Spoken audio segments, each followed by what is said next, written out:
양심이 하나님 앞에서 살아가면 복을 받습니다. 이 말씀을 증거하겠습니다. 제가 어렸을 때 중고등학교 다닐 때 신문에서 이런 기사가 있었는데 그것이 오래 제 마음속에 있습니다. 화상에서 친구들과 장난 삼아서 그렇게 밤거리를 어슬렁거리는 그런 무리가 있었는데, 그런데 우연하게 길거리에서 만취한 그런 진사 한 분을 만나게 됩니다. 그래서 호기심에 건들다가 이렇게 돈을 좀 뺏어야 되겠다라고 하다가 어떻게 하다가 반항을 하니까 사람들이, 학생들이 때려서 그 신사를 죽이게 됩니다. 그래서 재판에 들어갔는데, 그런데 기사가 뭐라고 나와 있냐면 그 중에 한 학생만큼은 때리지를 않아서 아무런 그런 죄를 받지 않고 무지방면됐다 그러는 겁니다. 그런데 그 살아난 그 학생에게 인터뷰를 해보니까 자기가 교회학교를 다니는데 교회학교 선생님이 하신 말씀이 떠올라서 자기는 때리는데 참여하지 않았다는 것입니다. 그래서 그의 인생이 아주 이렇게 감옥에 가지 않고 이렇게 자유한 것을 보게 됐습니다. 우리는 어떤 순간이라도 그렇게 우리 양심이 하나님 앞에 살아야 우리 인생에 이렇게 좋은 날이 온다는 것을 우리가 기억을 해야 됩니다. 그래서 우리 양심이 하나님 앞에서 비춰져서 주님이 원하시는 바대로 자꾸 물어서 살아가게 될 때 그 인생이 풀린다는 것을 성경이 가르쳐주고 있는 것이죠. 베드로전서 3장 16절에 선한 양심을 가지라. 이는 그리스도 안에 있는 너희의 선행을 욕하는 자들로 그 비방하는 일에 부끄러움을 당하게 하려 함이라 그랬습니다. 우리 양심은 선하지 않습니다.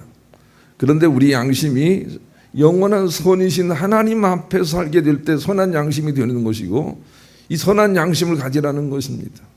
하나님의 뜻과 말씀대로 회복된 양심이 선한 양심이고, 그 선한 양심은 분명히 많은 것에서부터 구원함을 받게 될 것이다, 이렇게 가르쳐주고 있는 것이죠. 그래서 우리 양심이 하나님 앞에 살아가야 됩니다. 요셉이 잘하는 것은 무엇입니까? 요셉이 총리가 되려고 시험 공부를 했습니까? 요셉이 총리가 되려고 무슨 아르바이트를 했습니까? 그런 게 없습니다. 그냥 요셉은 그냥 하나님 앞에서 살아가려고 노력을 한 것뿐입니다. 그런데 살다 보니까 돈 많은 그런 어여쁜 여자 한 분이 자기를 유혹하는 것입니다. 밤마다 유혹을 했다 그랬습니다. 그런데 그런 유혹 가운데서도 한 번도 이분이 넘어가지는 않는 거예요. 넘어가면 인생이 펼 것이라는 그 유혹을 이겨내는 거예요. 하나님의 뜻 가운데 그냥 양심이 세워져 가는 거죠. 그래서 그 유혹을 물리치느라고 정말로 애를 많이 쓰는데, 그래서 감옥도 가게 됐는데, 그런데 그것이 바로 하나님께서 인도하시는 첩경이라는 것을 우리가 성경에서 배우게 됩니다. 힘들고 어려워 거절할 수 없는 그런 상황 속에서도 내 양심이 하나님 앞을 선택하게 될 때 거기에 주님이 예비하신 첩과 꿀이 흐른 땅이 있다는 것이죠. 그것이 바로 요셉이 잘한 것뿐입니다. 그런 인생은 분명히 하나님의 예비하신 그 아름다운 나라가 있을 것이라고 가르쳐 주십니다. 그러니 우리도 우리 양심이 하나님 앞에 살아가야 됩니다. 그냥 이끌림받아 갈 수가 있습니다. 링컨을 보세요. 어려서부터 아주 양심이 바랐습니다. 그래서 단돈 10센트를 덜 내준 그런 할머니를 40리를 걸어서 찾아가 그 빚을 갚고, 그리고 양심을 지켜 살아요. 그런 사람에게 하나님의 승리가 나타나지 않을 수가 없는 것이죠. 우리 양심이 하나님 앞에서 그렇게 살아가야 됩니다. 이처럼 우리는 저 안에서부터, 양심 안에서부터 문제를 해결해야 하나님의 참복을 받는다고 가르쳐 주십니다. 그래서 너희는 먼저 그의 나라와 그의 의를 구하라, 그렇게 말씀하십니다. 이 우리 내면에서부터 문제가 풀려야 됩니다. 우리 양심이 하나님 앞에서 바르기 시작을 해야 됩니다. 그래야만 참복이 공급이 되는 것이죠. 그래서 참과 거짓을 구분하기 위하여 저 내면에서부터 일이 시작이 되는지 외면에서부터 일이 시작이 되는지를 통하여 하나님께서 분별을 하실 것입니다. 그래서 우리의 영혼이 잘된 같이 범사가 잘되고 강건해지는 쪽은 참인 것이고, 겉에서부터 해결하려고 하는 것은 좋은 모양을 가지고 있을지라도 그것은 거짓이 되는 것입니다. 우리는 너무 많은 사람들이 거짓을 참으로 믿고 살아가고 있죠. 네가 공부만 잘하면 틀림없이 좋은 날이 올 거야. 우선 학생이니까 공부 열심히 하고 대학 가서 그냥 다른 사람을 만나라고 얘기하고 이렇게 잘못 가르칩니다. 네가 공부가 어떠하든지 상관하지 않고 네가 하나님 앞에서 진리 앞에서 살아가야 된단다. 그것이 중요하다. 이렇게 가르치는 부모는 거의 없습니다. 만나기 정말 어렵습니다. 밖에서부터 풀어내려고 하는 것은 그럴듯하지만 다 세상적인 것이고 참이 아니라는 것이죠. 안에서부터 접근하는 것이 참이라고 그 분별을 우리에게 성경이 원하고 있습니다. 여러분 가정도 안에서부터 문제를 풀어나가시는 참된 가정 되기를 바라고 우리의 교회도 안에서부터 풀어내는 그런 사람이 되기를 원해요. 여러분이 교회를 이루고 있고 하나님께 쓰임받고 있다고 생각할지 모르지만 우리 교회도 저 안에서 선한 양심이 하나님 붙들고 있는 사람, 그 사람이 교회를 이루고 있다는 걸 여러분 기억을 해야 됩니다. 그런 사람을 통해서 교회가 유지가 된다는 것이죠. 그런 사람이 되어야 되는 것입니다. 분별해야 됩니다. 요한일서 4장 1절로 6절을 같이 읽어보십시다. 시작. 사랑하는 자들아 영을 다 믿지 말고 오직 영들이 하나님께 속하였나 분별하라. 많은 거짓 선지자가 세상에 나왔음이라. 이로써 너희가 하나님의 영을 알지니 곧 예수 그리스도께서 육체로 오신 것을 시인하는 영마다 하나님께 속한 것이요 예수를 시인하지 아니하는 영마다 하나님께 속한 것이 아니니 이것이 곧 적 그리스도의 영이니라. 우리가 한 말을 너희가 들었거니와 지금 벌써 세상에 있느니라. 자녀들아 너희는 하나님께 속하였고 또 그들을 이겼나니 이는 너희 안에 계시니가 세상에 있는 자보다 크심이라. 그들은 세상에 속한 거로 세상에 속한 말을 하매 세상이 그들의 말을 듣느니라. 우리는 하나님께 속하였으니 하나님을 아는 자는 우리의 말을 듣고 하나님께 속하지 아니하는 자는 우리의 말을 듣지 아니하나니 진리의 영과 미혹의 영을 이로써 아느니라. 진리의 영은 예수 그리스도처럼 저 안에서부터 풀어내는 사람들이고 거짓 영은 가룟 유다처럼 밖에서부터 풀려고 하는 거예요. 이 분별을 할 수 있겠는지요? 똑같이 보여요. 똑같이 교회 안에 있는 듯 보여요. 그러나 밖에서 외모에서부터 풀어야 풀린다고 생각하는 사람들은 거짓 영이라고 가르쳐 주세요. 예수 그리스도의 영은 저 안에서부터 풀어온다. 이렇게 우리에게 가르쳐 주시는 거죠. 예수님을 믿는다는 것은 그분의 양심이 항상 하나님 앞에 사셔서 승리하신 그 예수님을 옳게 여겨 그분을 왕으로 모시고 따르는 것이어야 하고 그런 사람들은 저 하늘 아버지로부터 진액이 흘러나와서 마치 생명나무가 자라듯 그 하는 행사가 풀리고 아름다워진다는 것이죠. 그게 참복으로 가는 길이라고 우리 가르쳐 주세요. 그게 본문이에요. 본문 한번 읽어보십시다. 시작. 명절 끝날고 큰 날에 예수께서 서서 외쳐 이르시되 누구든지 목마르거든 내게로 와서 마시라. 나를 믿는 자는 성경의 이름과 같이 그 배에서 생수의 강이 흘러나오리라 하시니 39절. 이는 그를 믿는 자들이 받을 성령을 가리켜 말씀하신 것이라. 예수께서 아직 영광을 받지 아니하셨으므로 성령이 아직 그들에게 계시지 아니하시더라. 그랬어요. 그래서 예수 그리스도를 믿는다는 것은 예수 그리스도처럼 그리스도 배웠죠. 그리스도는 그냥 하나님으로 충만하신 거예요. 육적인 자기 생각이 없는 거예요. 하나님으로 충만하신 것이 그리스도예요.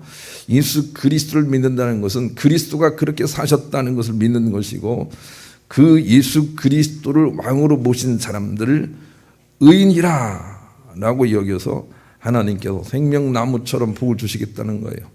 이렇게 생수의 강이 흘러나와서 자라게 하시겠다. 그렇게 말씀하고 계시죠. 그래서 시편 1편이 떠오릅니다.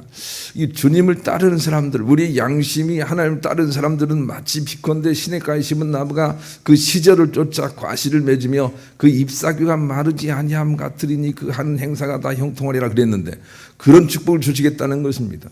우리 양심이 하나님 앞에 있으면 거기에서 진액이 흘러나와서 무신과 생명나무, 하나님 나라의 나무가 자라서 결국은 자꾸 이렇게 장성해질 것이다. 이런 참복의 수순을 우리 가운데 가르쳐 주시죠. 그래서 우리의 양심에서부터, 영혼에서부터 잘 되기를 원하는 그 수순을 지켜내야 합니다. 고린도후서 4장 7절로 12절 같이 읽어보십시다. 시작. 우리가 이 보배를 질그릇에 가졌으니 이는 심히 큰 능력은 하나님께 있고 우리에게 있지 아니함을 알게 하려 함이라. 우리가 사방으로 우겨쌈을 당하여도 쌓이지 아니하며 답답한 일을 당하여도 낙심하지 아니하며 박해를 받아도 버림받지 아니하며 거꾸러뜨림을 당하여도 망하지 아니하고 우리가 항상 예수의 죽음을 몸에 짊어짐은 예수의 생명이 또한 우리 몸에 나타나게 하려 함이라. 우리 살아있는 자가 항상 예수를 위하여 죽음에 넘겨짐은 예수의 생명이 또한 우리 죽을 육체에 나타나게 하려 함이라. 그런즉 사망은 우리 안에서 역사하고 생명은 너희 안에서 역사하느니라. 아멘. 그래서 우리 안에 있는 예수 그리스도가 보배라고 가르치세요. 우리 안에 있는 예수 그리스도가 보배세요. 그래서 이 보배를 가진 사람들은 하나님이 그에게 진액을 보여주셔서 그의 몸이 살게 하고 그의 가정이 살게 하겠다, 이렇게 가르쳐 주세요. 그러니 우리는 예수 그리스도를 우리의 왕으로 모셔야 해요. 그런데 예수님은 어떤 분이냐면 바로 하나님으로 충만하셨던 분이다는 거죠. 예수님의 양심은 늘 하나님 앞에 살았다는 거죠. 그것이 승리라는 걸 믿고 예수님 안에 있으려고 하는 사람들에게 동일한 은혜를 주시겠다고 이 생명수 얘기를 하고 있는 것입니다. 그러니 우리의 양심이 하나님 앞에 살기 시작해야 돼요. 양심. 그래야 그 내면에서부터 참복이 온다, 그 말입니다. 밖에서가 아니란 말입니다. 집 사고 뭐 싸고 뭐 학교 잘하고 막 취업하고 막 그 밖에서 풀려고 하는 것은 가론 유다란 말입니다. 예수님이 그렇지 않단 말입니다. 저 안에서부터 풀었단 말입니다.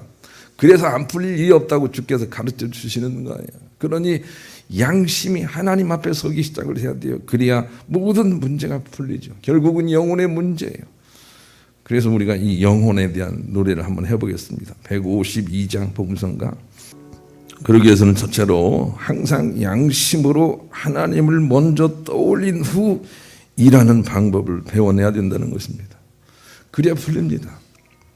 양심으로 하나님을 먼저 떠올린 다음에 무슨 일이든지 해보세요. 그분이 풀어내신다, 그렇게 말씀을 하세요. 능력의 힘이 큰 것은 그분에게 있고 우리에게 있지 않다는 것입니다. 이게 참 믿음이에요. 능력의 힘이 큰 것은 우리에게 있고 그분이 어떻게 하는 게 아닙니다. 우리에게 없다는 것을 믿고 이 양심이 항상 주님을 먼저 떠올려 그 다음에 일을 하게 될 때 우리의 삶이 풀릴 것이라고 가르쳐 주세요. 다윗이 복을 받는 것도 마찬가지예요. 그냥 무슨 일을 하든지 하나님을 먼저 떠올리고 하는 것뿐이에요. 전쟁을 해도 그냥 하나님을 먼저 떠올리고 한 것뿐이에요.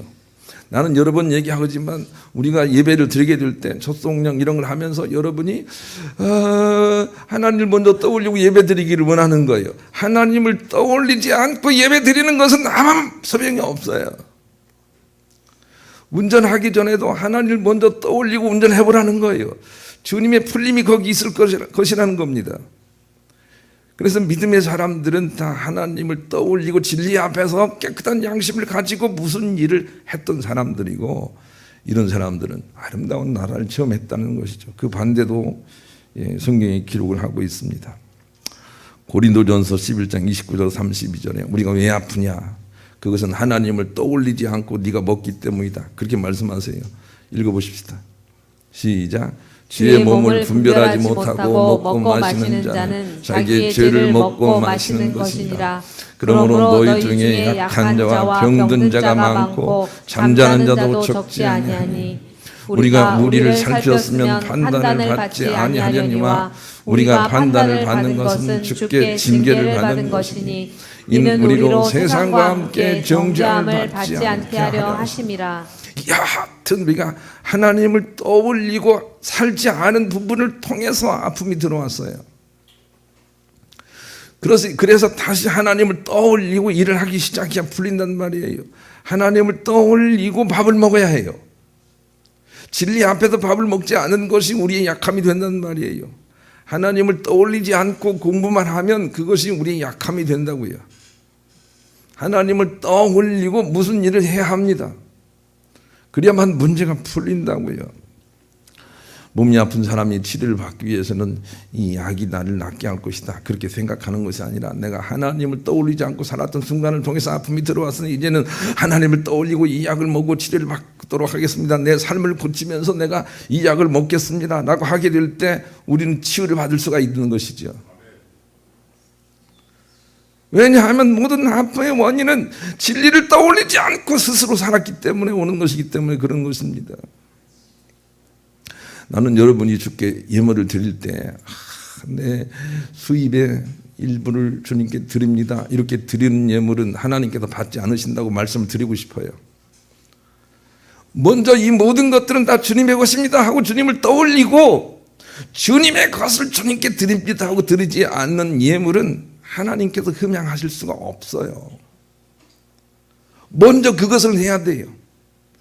여러분 중에 여러분의 자녀를 너무 사랑해서 내가 깜찍하게 사랑하는 그런 사람이 있다면 하나님께 먼저 자녀를 드려야 해요.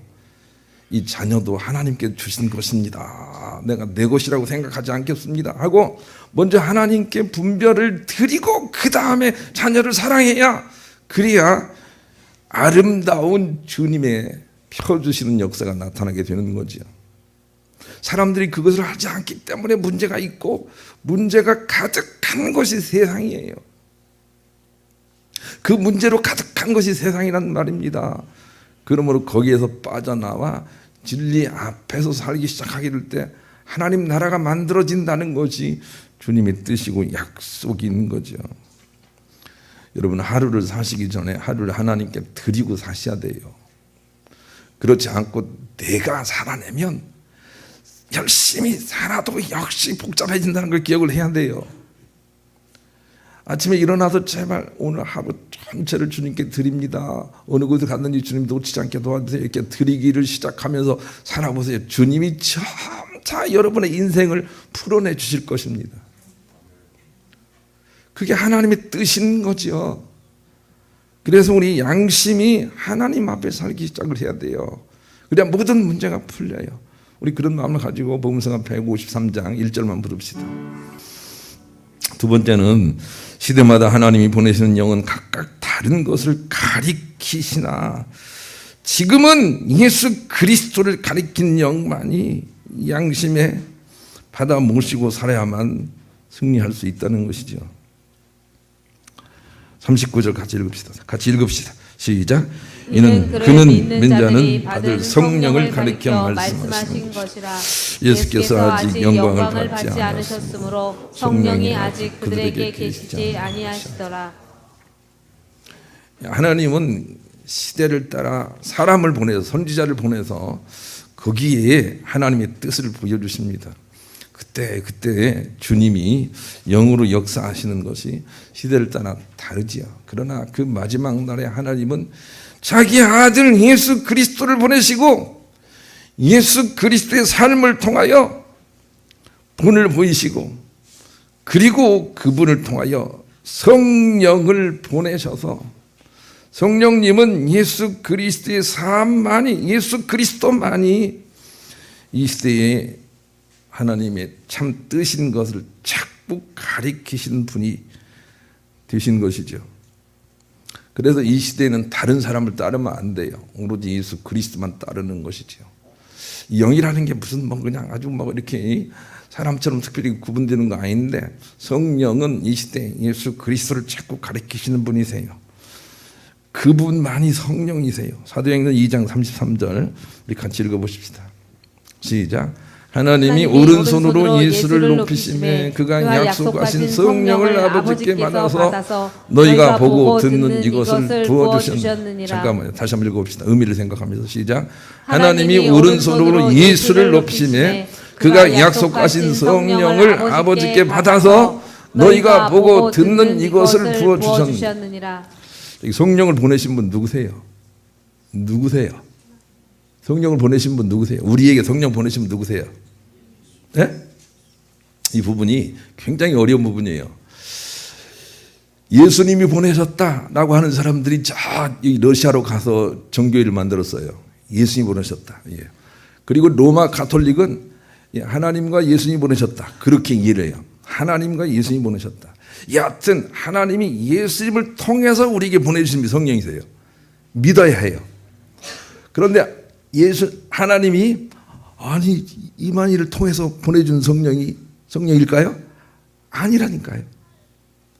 아무리 좋은 일을 해도 그 영은 바른 영이 아니에요. 성령님은 예수 그리스도를 통해 오셔서 자꾸 예수 그리스도를 가르치시는 분이세요. 예수 그리스도를 가리키시는 분이세요. 그분만이 이 시대의 성령이란 말이에요. 그래서 그 예수 그리스도의 성령이 아직 제자들에게 임하지 않았다고 말씀을 하고 계시는 거예요. 그래서 바른 영, 성령을 분별하기 위해서는 그분이 예수 그리스도가 양심으로 늘 하나님 앞에 사신 분이라는 것을 가르치고 있는지를 우리가 분별할 수 있어야 되는 거죠. 그래야만 참 성령님을 우리가 구분할 수 있어요. 영이라고 다 믿지 말고 영이 하나님께 속하였나 보라. 참 성령님은 항상 예수님을 가르쳐 주세요. 근데 권다이가 그런 찬양을 많이 하잖아요.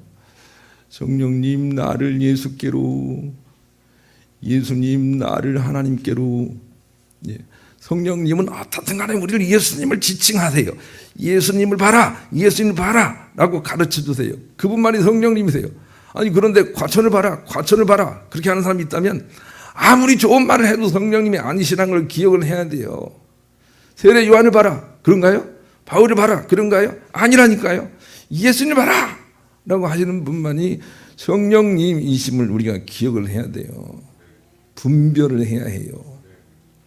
근데 다른 걸 따르면 안 돼요. 예수님보다 더 기가 막힌 능력을 가진 사람이 오실 수도 있어요. 그래도 따라서는 안 돼요. 예수님 외에는 다른 이름을 안 주셨기 때문에 그래요. 그것을 우리가 분별할 수 있어야 돼요. 그래서 우리 양심이 따르기 시작을 해야 돼요. 한국 인문학의 대가인 김우창 고려대 전 교수가 세계의 동그라미라는 책 속에서 이런 글을 썼어요. 마음에 와 닿아요. 여러분에게 소개할게요. 사람이 자신의 삶을 의미 있게 살고자 한다면 양심의 소리를 따라 살 수밖에는 없는데 그것은 자기의 삶의 가장 근본에 놓인 존재의 부름에 귀를 기울여 산다는 것을 의미합니다. 우리 인간의 삶의 바탕에는 어떤 근원적인 것이 항상 있어 왔고 언어를 초월하는 근본에 대한 느낌이 항상 있어 왔습니다. 우선 그것에 귀를 기울이는 인생이라야 시간이 갈수록 아름다워지고 진중해지며 품위가 있어지는 것은 명백한 일입니다. 여기서 제가 말을 끊고 잠깐 말씀드릴게요. 예수를 믿어도 저 우리 근원에서 이 하나님, 예수 그리스도 삼위 하나님에 대한 세밀한 음성을 듣지 않고 막 겉모양으로 가는 사람들은 그냥 이상한 소리를 많이 해요. 예수를 믿고 이상한 소리를 많이 해요. 아름다운 인생이 되지 못해요. 아주 이상한 말을 많이 해요. 대부분 그렇지만요. 그런데 또 더 읽을게요. 그리고 그것으로 인하여 사람은 문제를 지그시 넘어가는 힘도 나오게 되어 있습니다. 그 다음에 이런 부분이 있어요. 나는 아직 종교는 없지만 그 어떤 것이 항상 내 안에서 나를 이끌었다는 것을 압니다. 다만 내가 이것의 정체를 아직까지 확정하지 못하고 있다는 점이 내 인생에서 아쉬운 요소입니다. 그랬어요. 얼마나 정직한 사람이에요. 그런데 예수님은 분명하게 우리 인생의 저 양심의 근본에 예수 그리스도 그분을 모시고 그분을 보배로 삼아서 살게 될 때 진실로 천복이 이 땅에 풀어져 나타날 것이라고 자꾸 말씀을 하고 계시는 것이죠. 그래서 예수님을 우리가 보배로 모셔야 돼요. 그리고 우리가 거기에서 오는 소리를 자꾸 들어야 돼요. 제가 또 잔소리를 한번 하자면, 제가 매주 설교를 하잖아요. 설교를 한 10몇 번을 해요, 매주. 그런데 보통 은혜를 받은 사람들이 뭐라고 얘기를 하는가 하면, 목사님께서 이렇게 말씀을 하셨어, 목사님께서 이렇게 말씀을 하셨어, 그러는데 그러면 은혜를 잘못 받은 거예요. 제가 여러 말을 하는 중에 하나님께서 하시는 소리를 들어야 돼요. 그리고 그걸 붙들어야 돼요. 나머지는 설명하기 위한 껍데기는 다 버리세요. 저 내면 양심 깊은 곳에서 하나님이 이렇게 하셨구나, 그 음성을 듣고 따르는 사람들은 분명하게 길이 열릴 것이라는 거예요. 마르지 않는 생수가 여러분의 생명나무를 자라게 할 거라는 거예요. 그것이 행복이라도 좋아요. 자라게 할 것이라는 거예요. 그런데 우리가 잘못 열매를 거두는 것은 그 근원을 예수 그리스도로 삼지 않았다는 거예요. 근원을 돈이나 다른 걸 두고 있다는 거예요. 그 차이를 아시겠는지요? 교회를 해도 말이죠, 막 성장하자고 주력하고 말이죠, 막 그런 사람 있잖아요. 밖에서부터 풀려고 하지 말라는 거예요. 안에서부터, 양심에서부터 풀려고 해라. 참복이 온다고 우리 가르쳐 주시는 거예요. 이 분별을 할 수 있겠는지요? 우리 양심이 하나님 앞에 살기 시작해야 돼요. 양심이. 그래야 하나님의 참복이 임하는 것이죠. 하나님은 우리에게 도깨비 같은 복을 주시려는 것이 아니라 나무 같은 복을 주시려는 것입니다. 그래서 우리가 자꾸 양심이 하나님 앞에 살려고 하게 될 때 나도 모르게 무엇이 자라가는 거죠. 양심이 하나님 앞에 살려고 할 때 뭐가 자라가는 거예요. 그런데 그것을 놓치면 자꾸 뭐가 자라는 거죠? 악이 자라는 거죠. 잠언 13장 12절 같이 읽어보십시다. 시작. 소망이 더디 이루어지면 그것이 마음을 상하게 하거니와 소원이 이루어지는 것은 곧 생명나무니라. 하나님께 뭘 달라고 하면 속상할 것이라 그 말이에요. 달라고 하지 말고 네 양심이 하나님 앞에 살아봐라. 그러면 뭔가 잘하는 게 있을 것이다. 너희 가정이 행복나무가 자랄 것이다. 이렇게 말씀을 하신단 말이에요. 그래서 저 양심 내면에서부터 일을 시작하는 사람이 돼야 돼요. 여러분이 지금 할 수 있어요. 그 내면에 양심에 들어가서 하나님 모시고 예수님 닮으려고 애쓰는 거예요. 그러면 하나님 풀어내시겠다고 말씀해 주시는 거죠. 그래서 양심이 하나님 앞에 살아가도록 정말로 노력을 많이 해야 돼요. 요한복음 15장 5절로 8절도 읽읍시다. 시작.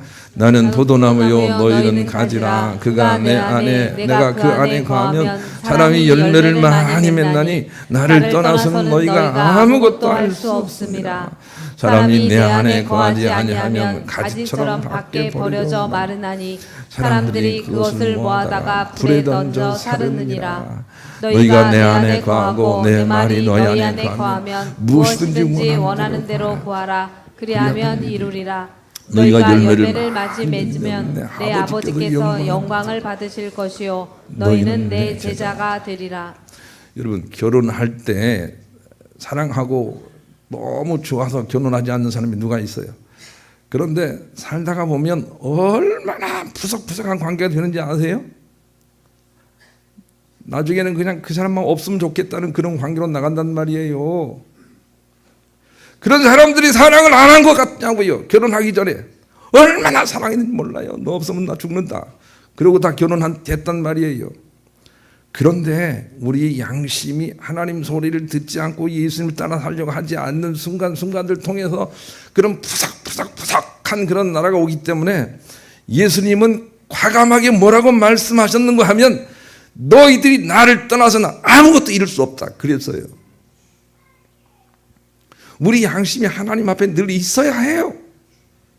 그래야 윤택한 가정이 만들어진다니까요. 이 부분을 너무 우리가 간과하고 있어요. 우리 양심이 하나님 앞에 있어야 돼요. 여러분, 누구를 속여먹고 이 양심에 거침이 있으면 먼저 하나님께 푸시길 바라요. 하나님이 용서하신단 말이에요. 풀어내시고, 할 수 있으면 사람들 앞에서도 풀어내시고, 양심이 하나님 앞에서 살기 시작을 해보세요. 그래야 삶이 풀린다 그 말이에요. 얼마나 많이 우리가 노력을 해야 하는지 몰라요.